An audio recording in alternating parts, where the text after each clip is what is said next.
Sisters and Brothers of America. হিন্দুরা, যাদের চিন্তার মূল কেন্দ্র ঈশ্বর, তারা আবার নাস্তিক বা অজ্ঞেয়বাদী বৌদ্ধ কিংবা জৈন দর্শনকে গ্রহণ করে। কারণ বৌদ্ধ বা জৈনরা ঈশ্বরের উপর নির্ভর না করলেও তাদের ধর্মের সমস্ত শক্তি নিবেদিত এক মহান কেন্দ্রীয় সত্যের দিকে। আর সেই সত্যই মানুষকে তার অন্তর্নিহিত ঈশ্বরত্বের দিকে এগিয়ে নিয়ে যায়। তারা পিতাকে দেখেনি, কিন্তু পুত্রকে দেখেছে।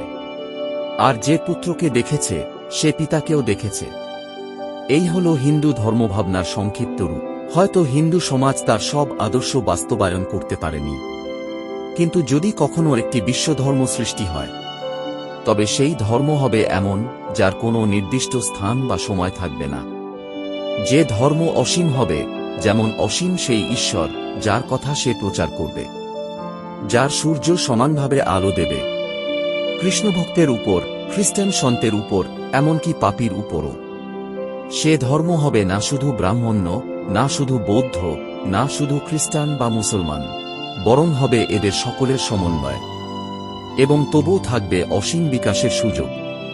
তার বিশাল বাহুতে স্থান পাবে অসভ্যতার অন্ধকারে থাকা মানুষ থেকে শুরু করে সদ্গুণে মহিমান্বিত সেই মানুষ পর্যন্ত, যার হৃদয় ও মস্তিষ্ক প্রায় দেবত্ব স্পর্শ করেছে। সে ধর্মে থাকবে না কোনো নির্যাতন, না কোনো অসহিষ্ণুতা। সে চিনবে প্রতিটি নারী ও পুরুষের মধ্যে ঈশ্বরত্ব, এবং তার সমস্ত শক্তি নিবেদিত হবে মানবজাতিকে তার প্রকৃত ঐশ্বরিক স্বরূপ উপলব্ধি করতে সাহায্য করার জন্য।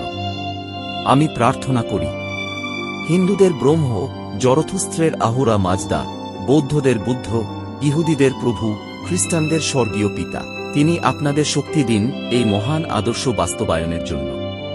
পূর্ব দিগন্তে এক নক্ষত্র উদিত হয়েছিল। সে ধীরে ধীরে পশ্চিমের দিকে অগ্রসর হয়েছে, কখনো ম্লান, কখনো উজ্জ্বল। পৃথিবী প্রদক্ষিণ করে আজ সে আবার পূর্ব আকাশে উদিত হয়েছে।